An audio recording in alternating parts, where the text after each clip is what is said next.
कौतुकास्पद बातमी समोर येते। वायफळच्या शिरपेचात मानाचा तुरा।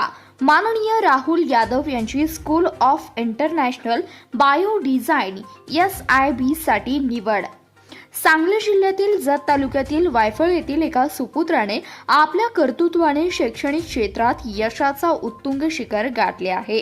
वायफळ येथील सौ लतिका यादव आणि डॉक्टर चंद्रकांत यादव यांचे चिरंजीव श्री राहुल यादव यांची school of international bio design SIB या अत्यंत प्रतिष्ठित आणि आव्हानात्मक कार्यक्रमासाठी निवड करण्यात आली।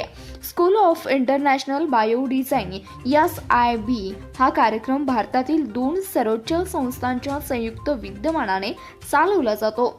IIT दिल्ली, भारतीय तंत्रज्ञान संस्था दिल्ली, AIIMS दिल्ली, अखिल भारतीय आयुर्विज्ञानिक संस्था दिल्ली हा कार्यक्रम मेडिकल टेक्नॉलॉजी, वैद्यकीय तंत्रज्ञान आणि नवनिर्माण क्षेत्रात जगात मोलाचा दगड मानला जातो। वैद्यकीय गरजा ओळखून यावर अत्याधुनिक तांत्रिक उपाय शोधणारे भविष्यातील इन्व्हर्टर्स तयार करणे हा या कार्यक्रमाचा मुख्य उद्दिष्ट आहे।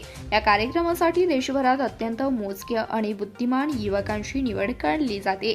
राहुल यादव यांनी मिळवलेले हे यश या कुटुंबासाठीच नव्हे तर संपूर्ण जत तालुक्यासाठी आणि ग्रामीण भागातील विद्यार्थ्यांसाठी प्रेरणादायी ठरले आहे।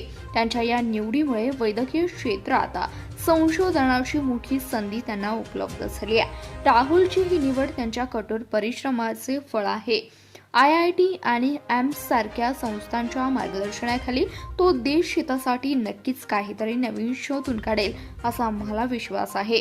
राहुल यांच्या यशाबद्दल त्यांचे सर्व स्तरातून अभिनंदन होते। एका ग्रामीण भागातून येऊन देशातील सर्वोच्च व्यासपीठावर आपली मोहर उमटवल्याबद्दल राहुल यादव यांच्यावर कौतुकाचा वर्षाव होत असून त्यांच्या पुढील यशस्वी वाटचाली शुभेच्छा दिल्या जात आहेत। धन्यवाद। पाहत रहा CBS न्यूज मराठी।